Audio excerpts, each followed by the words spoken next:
Welcome, parents. I'm super excited to have you here today. I'm sorry I can't make it. I'm at a Canvas training at the district office, but I'll be back tomorrow and see how everything went with composite solids. So students, I want you to get out your starter right now, and I want you to try to solve problem number 1.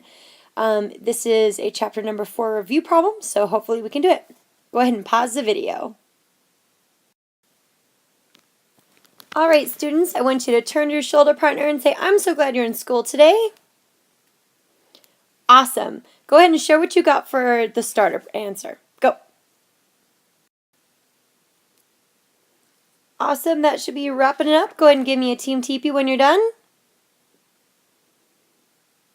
All right, great. Let's go ahead and look at your answer. So right now, there's a couple different ways we can do this. Let's go ahead and use a proportion because we've practiced when in doubt. What do?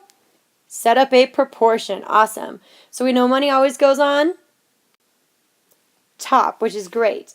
So let's go ahead and put our $22.40 on top and create a proportion. Now I know a lot of you guys noticed that the 30% is matching this $22.40. So a lot of you guys are tempted to put a 30% on the bottom. But unfortunately, that's not what we do because we didn't pay for 30% of this shirt. So if I take my shirt and I take it and I divide it right here, this 30% I got for free. I want you to turn to your face partner and tell me how much of the shirt we actually paid for. What percentage? On your marks, get set, go! Team teepees once you're done. Wonderful. All voices off in 5, 4, 3, 2, and 1. You are correct. There is a 70 that goes there because we paid for 70% of the shirt. We got 30% of it free. Wonderful. Now on the other side, we always have 100%, and that's where our X is going to go, our original price. We don't know how much it originally was. Next, we're going to go ahead and cross multiply. Now, I really like how everyone's writing this down on their starter. So when I collect it on Friday, you're going to get a great citizenship grade. So if you're writing this down right now, super proud of you. Keep on going. So we're going to take our $22.40 times 100 equals our 70x. Now, again, some of you guys are thinking, why aren't we changing this into a decimal? Because it is a percent. When we do proportions, we don't have to do that. So we're going to continue just like if it's a normal 70 instead of 70%. Now we're going to take our calculator and multiply 100, which just means we're moving the decimal over twice. Next, what do we do on both sides? Divide. Mini geniuses, I love it. Take that number and grab your calculator. I wonder how many calculators are up in the air right now. I want to see a couple more, I know for sure. You've got it. Our answer is $32. Awesome, guys. Okay, let's go ahead and get out our notes today. Alrighty, guys, let's go ahead and get out our planners.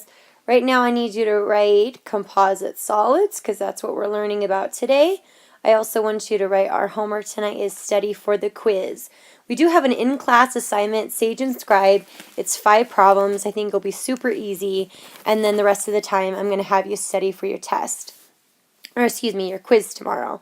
Remember, the end of the term is this Friday, not tomorrow, but the next day. So all retakes, redos, lots of tardy makeups that still need to be done, and late work. So if you have a missing test from chapter number 11, or you want to retake a test from chapter number 4, or any other things that we've done so far, make sure you come in. I'll be here tomorrow after school until 4 o'clock, so please come in. That would be great. All right, students, let's go ahead and get out our notes. Right now, we are going to be learning about composite solids. What are we learning about today? Composite solids. You've got it. Okay, so let's look at our definition. It means a figure that is made up of more than one solid. And remember, solid just means a 3D shape. So we've been learning about rectangular prisms, cones, cylinders, you name it. So it's a figure made up of more than one. I really hope you're writing this down right now so when it comes to test time, you will be ready on composite solids. All right, so let's go ahead and look at an example here. We have something that looks like a pen or a pencil or a crayon, any kind of writing utensil. We have a cylinder on the bottom and then a cone on the top. And over here, it's broken down into sections so we can see each individual part. So let's go back to our definition and prove to ourselves, yep, this is a composite solid. So a figure, so a 3D shape that is made up of more, yep, we've got 1, 2 here, so it's made out of more than one, and yep, it makes one 3D solid. It's definitely a shape. So I'm going to go ahead and scroll over here. Let's see if we can draw that figure. I'm going to move it back so you can see it. Okay, so we're going to draw something like this. Then we want to make the cone on top. And I'm going to go ahead and put the dots on the inside just to remind myself, yep, this is a cylinder, and yep, that is a cone. So I'm going to shrink that down, let's see there, and drag it over. Perfect. Oops, dragging it back over. There we go. So we've got our cylinder and our cone. Some non-examples would be just a normal 3D shape. So I'm going to draw a cylinder, just like we had before, and I'm going to draw a cone.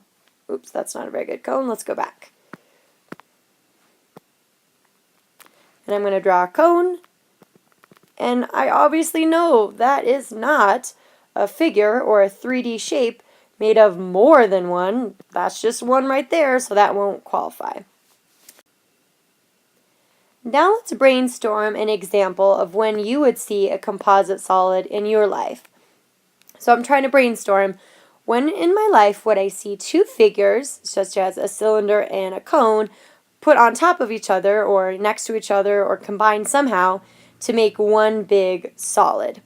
So I'm going to go ahead and steal our example from over here. I'm going to say a pen.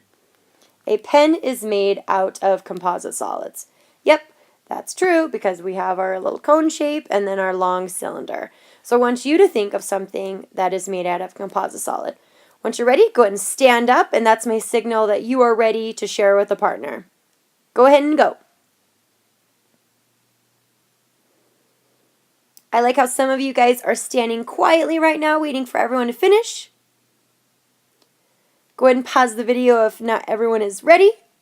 And I want you to share out with your diagonal partner. Diagonal partners, go. What are you thinking? Awesome. Tell your partner that was a brilliant idea. Amazing. I can only wish I was here right now seeing you guys. But I know you're doing great. So let's go ahead and continue with our right pair share. So this is something that came up last year. And I want to hear your thoughts before we even talk about the challenges that come up with composite solids. So we're going to do a right pair share. It says, oh, I get it. Separate the solids, find the surface area, and add them together, right? So right now, I want you to grab your pencil and I want you to write down your thoughts. Is this true or is this false? Why or am I not? So we need evidence to support our answer. So please don't just write down no. Please just don't write down yes. I want to know why. So let's pause the video and write right now. Go.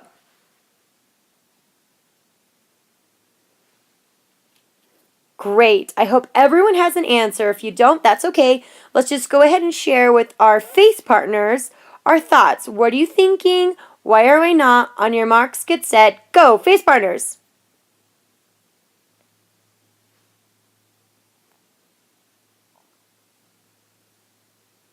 Beautiful. I want voices off in 5, 4, 3, 2, and 1. Nice. Let's go ahead and reveal our answer. Is this right or is this wrong? The answer is no. This will not work. We cannot just find the surface area of each one and then add them up together. So let's think about the cylinder or composite solid that we saw at the beginning. We had a cylinder, and I'm going to add the dots in so we can kind of see, and then a cone on top of it. So if I did the surface area of the cylinder, and then I did the surface area of the cone, notice that there's a circle here that isn't part of the composite solid. In fact, if we were wrapping a pen up or a pencil up for a friend's birthday, we wouldn't need wrapping paper right here. So in fact, we're getting 2 circles that we don't need in our answer. So this circle and this circle are not needed. That's why our answer is no. Okay, class, so let's think. How are we going to find the surface area when they're connected? What are your thoughts here? What do you think we need to do? So I want you to do an independent write right now. What are you thinking? You be a leader. You brainstorm. What do you think? Go ahead and write that down.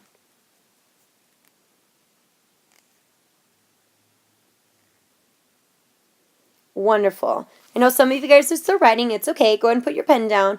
Let's go ahead and analyze what we're going to need to do. So we've got 2 steps in this type of problem. So first, we need to decide what parts are not included.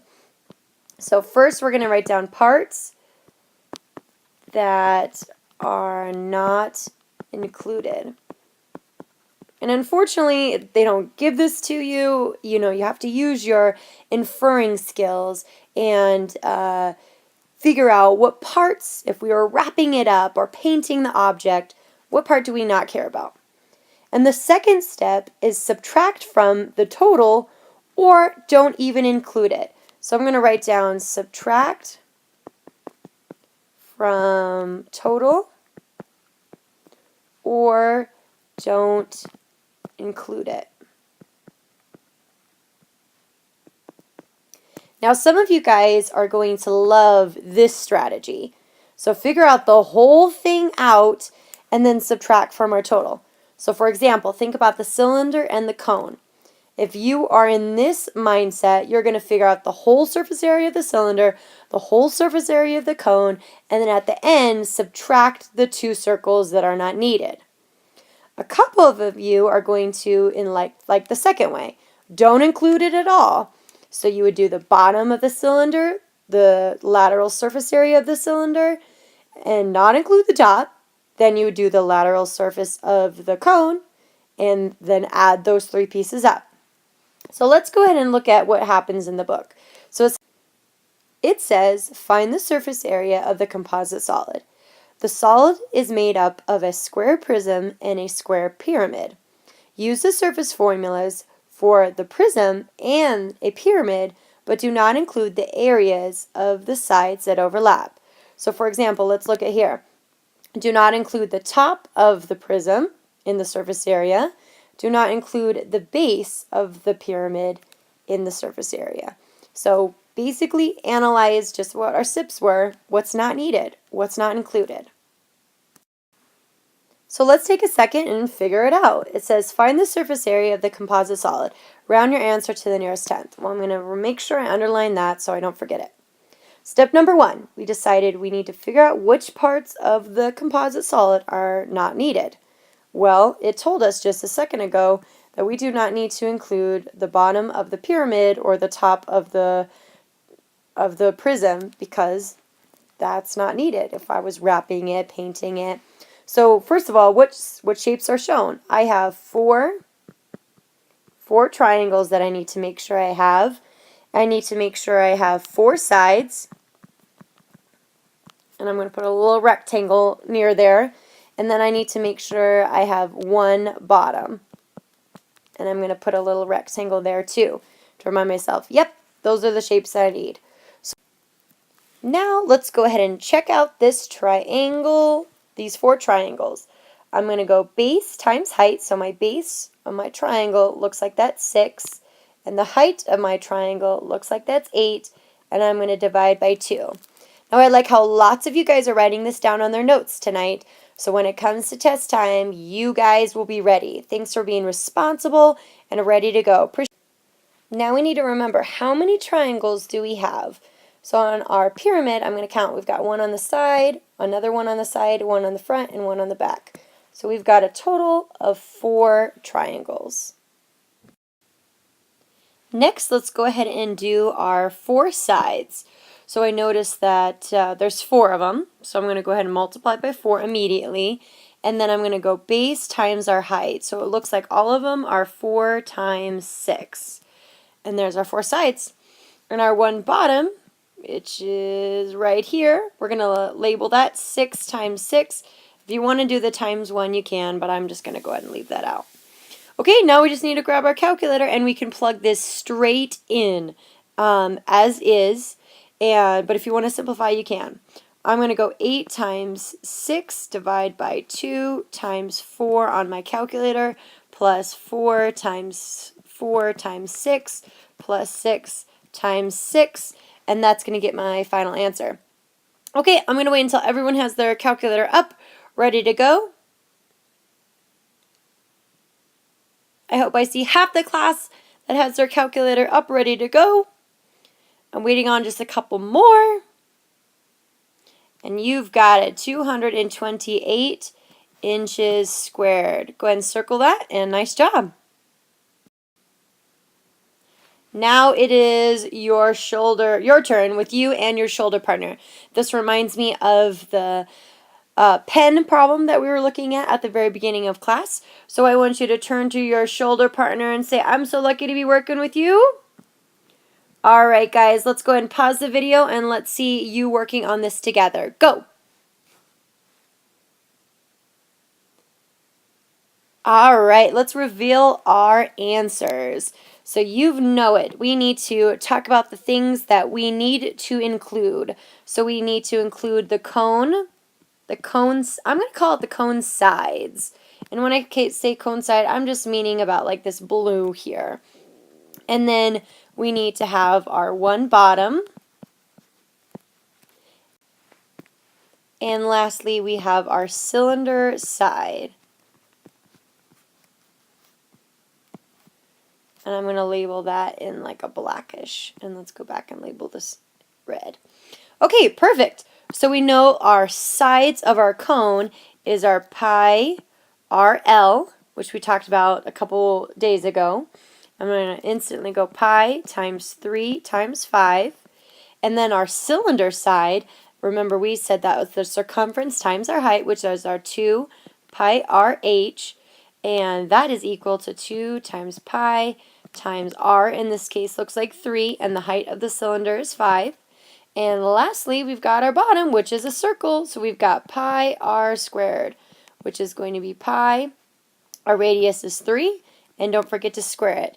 Now remember, just real quick for our quiz tomorrow, I am definitely going to give a problem like this. And remember, 3 times 3 is not the same thing as 3 times 2. Remember, guys, we have to square this. All right, grab that calculator. I want to see pi times 3 to the second power plus 2 times pi times 3 times 5. I love everyone is grabbing their calculator and everyone is typing this in because you will be responsible for you tomorrow. So let's be responsible for ourselves right now. Grabbing our calculator. Hold those calculators up. You've got it, and looks like 169.6. And we have to slap on yards squared. Perfect, perfect. How do we feel, guys? Doing good? All right, brilliant students. This is the time where you show me if you were understanding what we were learning. So this one, it is completely by yourself. So let's pause the video and try to solve this. I'm going to give you one hint. And the one hint is you need to remember what shapes are shown. What parts do I leave out? Those are our two questions. So think about what side we don't need. Think about the sides we do need. On your marks, get set, go. Pause this video.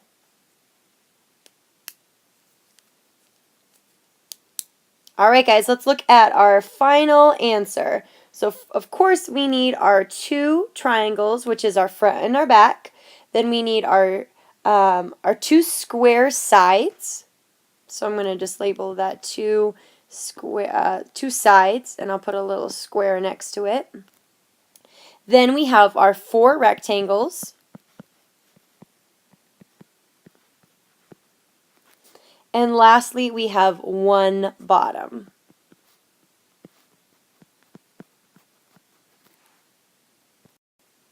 All right, guys, let's go ahead and check it out. So when we're doing a triangle, we're going to do base times height, divide by 2, and it looks like we've got 2 of them there. Now notice that there's not a right angle, but I'm going to put it in immediately. So I know that This right here is my bottom, my base, and this is here is my height. Okay? And then we have our square, 2 sides. So I'm going to go 3 times 3, and I'm going to times it by 2 because I have a front and back. And lastly, my 4 rectangles. I have 4 of them, so I'm going to go 4 times 5. I'm going to go 3 times 5. Then I have my 3 times 5 again, and my 5 times 5. Let's go ahead and check out where those are, because you're like, where do we get those numbers? So here is my 3 by 5, and I have 2 of them, so I have a 3 by 5, so that's where I'm getting those 2 numbers. And then I have my 4 by 5, which is my 4 right here by 5, so that's my red. And lastly, my 5 by 5, and it's going to be really hard to draw there. That's this side of the triangular prism. It's like that slant, almost like as if it was the roof part of it, which that's where I'm getting 5 out of 5. And lastly, my 1 bottom, and that is going to be 3 times 5, and that's that right there, my bottom. So now I just need to add that all up. So I'm going to go ahead and shrink this so we can get more room here. So I'm just going to add these, or multiply these together. I'm going to go 20 plus 15 plus 15 plus 25 plus 15, and then I'm just going to put the rest in. So 3 times 3 times 2 plus 3 times 4 divided by 2 times 3. And our final answer, let's put that in red, is 120 centimeters squared. Awesome. I want you to go ahead and pause this video. Let's see if you got the right answer. If you didn't, please don't panic, but I want you to write it down right now. Because come tonight, you're going to be like, how do we do those problems again? Let's take really good notes so we're prepared. All right, I hope you are ready. Teams, it is your job to work together to figure out the surface area of this composite solid. Looks like we have a kind of like a trapezoidal prism, and on the bottom we have a rectangular prism, and then they're on top of each other. So think of this as like a barnyard, barn house, and you're trying to cover it with wood. Okay, or maybe you're painting the barn house red. Lots of people do that. So let's go ahead and pause our video, work with our partners, and we're as a big group. I mean, even if we want to divide it into sections, so shoulder partners work on the rectangular bottom, and then the other team work on the roof part of the barn. I want you to work on this together. So pause our video and let's see what you got. Okay, let's see if you identified the sides that we need. So let's first talk about our 2 trapezoid sides. That is our 2 by 5.5. So let's write that down. 2 times 2.5. And we have 2 of them, so I'm going to go ahead and say multiply by 2. And those are already taken, so I'm going to shade in those. Now we have our 1 top. That looks like our 2, and our length is going to be 6. So let's write down that as well. Our 2 times our 6, and there's 1 of them. If I want to do the times 1, we can. Next, we have our 1 bottom, which is going to be our 5 by 6. So I'm going to times 5 by 6. I'm not going to do the multiply 1. You certainly can. Then we have our 2 rectangles, which are our front and our back. So that's our 3 by 5. And I know it's getting a little cluttered, but we can do a 3 by 5. So 3 times 5, and we've got 2 of them, so I'm going to multiply by 2. And then we have our 2 sides, which are right here. I'm going to do those in reds just to change our color up. So I'm going to go 3 times 6, and there's 2 of them, so I'm going to times by 2. Now, this is where our hard part comes in, because now we're dealing with our trapezoid. So I'm going to go ahead and take that and erase that off, and I'm going to switch to black. Okay, I'm going to go ahead and shrink this just for a little bit, and we're going to replicate this trapezoid on the bottom.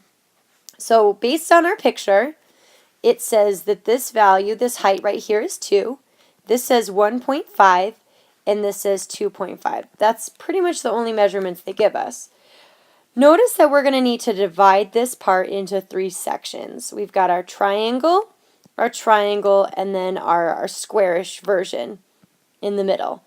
Now, it says all around here is 5, and that this right here is 1.5. which means this is going to be 1.5, and this has to be a value of 2. And that makes sense, because if I go 1.5 plus 2 plus 1.5, I get a total of 5. And that's my distance on the bottom here. So those are matching. So I know I'm doing a good job there. Okay, next one I need to do is take our area of our triangle plus our area of the square plus the other area of the other triangle, and then we'll be good. So I'm going to go base times height, divide by 2, because it's a triangle, but I have 2 triangles, one right here and one right here, so I'm going to multiply by 2, plus lastly 2 times 2. Good job. Okay, now we just need to add those up. In my calculator, if I plug that in, I'm going to get a value of 14. Over here, looks like I'm going to get a value of 30, 12, 30. Looks like we are getting a value of 30 again. And lastly, we've got our 36. So now we just need to add up our red numbers. So grab that calculator. I know some of you guys already did this, but it's good to double check and help a shoulder partner. We've got our 36 plus 30 plus 30 plus 12 plus 30 plus our 14, and I am getting 152 centimeters squared. Even if you didn't get it, go ahead and turn to your partners and say, awesome job, team, because I know you did a great job figuring out the parts that you needed. Even if you missed one, no big deal. For right now, we're just still in practice mode, so give yourself a good job. Now, I know I'm not here right now, and I'm trying to do my best with our video, but I'm sure we still have some moments or some areas that we're still confused about. So starting tomorrow, when we begin our lesson, I'm going to ask you to get out your notes, and I want you to talk to me. What are we still confused about? And if we don't write it down now, chances are we're going to forget. So please take a second, write down what are you still confused on, and starting tomorrow, we're going to do this for our starter.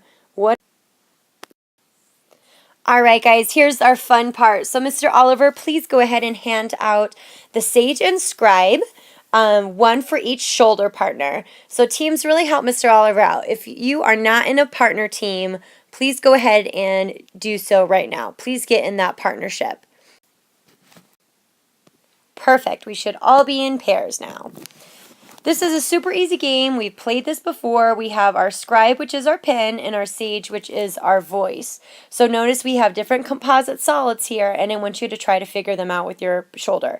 So should I see 2 pens moving at the same time? The answer is no. Should I see 1 person talking and 1 person writing? The answer is yes. Yes, I definitely should see that. Now I want you to really make sure that you're coaching your partners and also praising your partners. In class, we see lots of great things happening, and they need to know they do a good job. Make sure you switch roles at the end. All of the instructions are on your paper, and we'll reveal the answers in a couple of moments.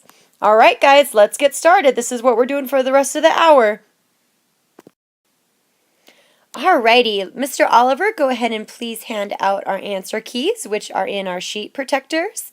Until then, guys, let's look at the board. Our first answer is 331.1 centimeters squared. I want to highlight here that we have different components. We have our cylinder plus our rectangular prism. We do not need to include this circle right here, so that's basically the only thing that we need. So when we did our top, we had our top minus our circle. That's one area that I anticipated a lot of people messed up on. If you need to look at the answer key in more depth, that's perfectly fine. Let's move on to number 2.